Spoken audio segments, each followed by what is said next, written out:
Hello दोस्तों, welcome to my YouTube channel study with 347 में आपका स्वागत है। आज हम देखेंगे भारतीय संविधान के भाग 1 को। इसकी पिछली वीडियो में हमने भारतीय संविधान का निर्माण कैसे हुआ इसके बारे में देखा था। आज हम देखेंगे भारतीय संविधान के भाग 1 संघ और राज्य क्षेत्र, जिसमें 4 अनुच्छेद हैं। अनुच्छेद 1 है भारत राज्यों का संघ है, अर्थात भारत राज्यों का संघ है, अर्थात भारत के टुकड़े नहीं हो सकते, इसे तोड़ा नहीं जा सकता। इसे हम कह सकते हैं भारत राज्यों का यूनियन है। भारत राज्यों का यूनियन है मतलब इसको तोड़ा नहीं जा सकता और इसके टुकड़े नहीं हो सकते। और अनुच्छेद 2 में कहा गया है कि संसद किसी भी विदेशी राज्य को भारत में मिला सकती है राष्ट्रपति के पूर्व अनुमति से। जैसे सिक्किम को मिलाया गया भारत में, संसद किसी भी विदेशी राज्य को भारत में मिला सकती है, जिसे सिक्किम को मिलाया गया। और अनुच्छेद 3 में कहा गया है संसद किसी भी राज्य के नाम, सीमा, क्षेत्रफल में परिवर्तन कर सकती है। यह अनुच्छेद 3 में कहा गया है कि संसद किसी भी राज्य के सीमा, क्षेत्र, नाम में परिवर्तन कर सकती है। जैसे बिहार को तोड़कर झारखंड बनाया गया और इलाहाबाद का नाम चेंज कर प्रयागराज किया गया। और अनुच्छेद 4 में कहा गया है कि जब अनुच्छेद 2 का प्रयोग विदेशी राज्य को भारत में मिलाएं और अनुच्छेद 3 का प्रयोग जब किसी राज्य के नाम, क्षेत्रफल में परिवर्तन करें तो राष्ट्रपति से विशेष अनुमति की ज़रूरत नहीं है। मतलब राष्ट्रपति को बहुत विशेष अनुमति की ज़रूरत नहीं है, वो क्षेत्रफल और विदेशी राज्य को भारत में मिला सकते हैं। अब हम देखेंगे अखंड भारत। इस तरीके से हमने भाग 1 को पूरा देख लिया। अब हम देखेंगे अखंड भारत। भारत हमारा अखंड भारत हुआ करता था और अखंड भारत का पहला टुकड़ा 1893 ईस्वी में अफ़गानिस्तान टूटा और बर्मा, मौजूदा जो म्यांमार है, जो 1935 में टूटा। और तीसरा टुकड़ा पाकिस्तान जो 1947 में टूटा और अंग्रेज़ों ने आके पाकिस्तान का विभाजन किया। पाकिस्तान का विभाजन मुस्लिम जनसंख्या के आधार पर हुआ था, जिसे 2 सीमा क्षेत्र दिए गए, पूर्वी पाकिस्तान और पश्चिमी पाकिस्तान। और विभाजन होने के बाद भारत में 552 देसी रियासतें बचीं। भारत में 552 देसी रियासतें थीं और इनको मिलाने के लिए सरदार पटेल को कहा गया कि आप 552 देसी रियासतों को भारत में विलय कराइए। इन्होंने सारी देसी रियासतों को भारत में मिलाया, लेकिन 3 देसी रियासतें ऐसी थीं जो भारत में मिलना नहीं चाहती थी: हैदराबाद, जूनागढ़ और जम्मू कश्मीर। हैदराबाद पाकिस्तान में मिलना चाहता था, इसे ऑपरेशन पोलो के तहत भारत में मिलाया गया।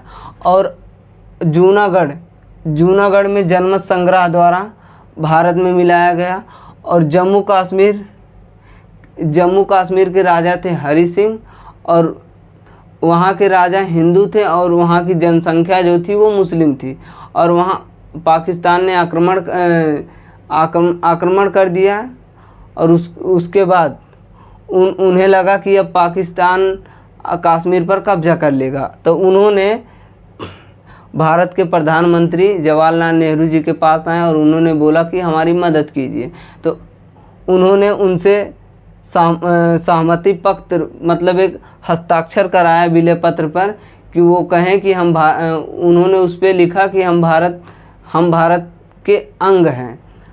इस तरह जम्मू कश्मीर को भारत में मिलाया गया।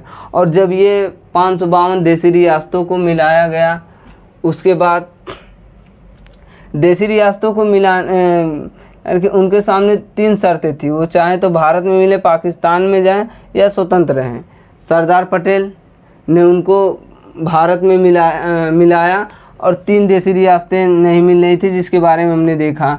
हैदराबाद को ऑपरेशन पोलो के तहत, जूनागढ़ को जनमत संग्रह द्वारा और जम्मू कश्मीर को हस्ताक्षर के द्वारा भारत में मिलाया गया। और इनको मिलाने के बाद भारत को 4 भागों में बांटा गया, जिसे हम ABC के तहत उस समय बांटा गया, जहां ब्रिटिश प्रांत थी और दूसरा थी ये प्रोविंशियल, जहां देसी रियासतें थी और ऐसे बड़े शहर थे जहां अंग्रेज़ों का शासन था। यूटी केंद्र शासित प्रदेश थे। और इस तरह हम देखेंगे जब गठन हुआ, विभाजन के बाद देशी रियासतें मिली और 4 भागों में बांटा गया। उसके बाद हर जगह से भाषाई आधार पर राज्यों का गठन करने के लिए ये आवाज़ें लगे कि हमारे भाषाई आधार पर राज्यों का पुनर्गठन होना चाहिए। और उसके लिए एस.के. धर कमेटी और जे.पी. समिति का गठन किया गया। ये दोनों समितियों ने भाषाई आधार पर राज्यों का पुनर्गठन करने के विरोध किया। उन्होंने कहा ये गलत है, भारत में भाषाई आधार पर राज्यों का पुनर्गठन नहीं होना चाहिए। उसी बीच एक घटना घटी 1952 में। तेलुगु भाषा के लिए आंध्र प्रदेश की मांग कर रहे थे पेट्टू श्रीरामुलु। इन्होंने 56 दिन का भूख हड़ताल किया और 56 दिन के भूख हड़ताल पर इनकी मृत्यु हो गई।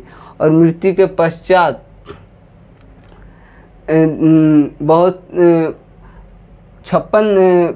इनकी 56 दिन पर मृत्यु हो गई। 56 दिन की भूख हड़ताल पे बैठे और 56 दिन में मृत्यु हो गई। तो जनता को लगा कि सरकार मनमानी कर रही है और उसके बाद सरकार को मजबूरन 1 अक्टूबर 1953 को आंध्र प्रदेश भाषाई आधार पर राज्यों का गठन करना पड़ा।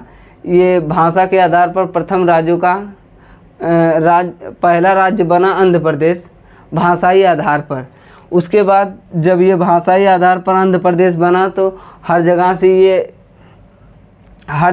के लोग चाहते थे कि हमारा राज्य भाषा के आधार पर गठन होना चाहिए। और फिर से फजल अली आयोग का गठन किया गया, जो 1953 में उसका गठन किया गया। 1956 में उन्होंने अपनी रिपोर्ट दी और उन्होंने कहा कि भाषाई आधार पर राज्यों का पुनर्गठन कर देना चाहिए।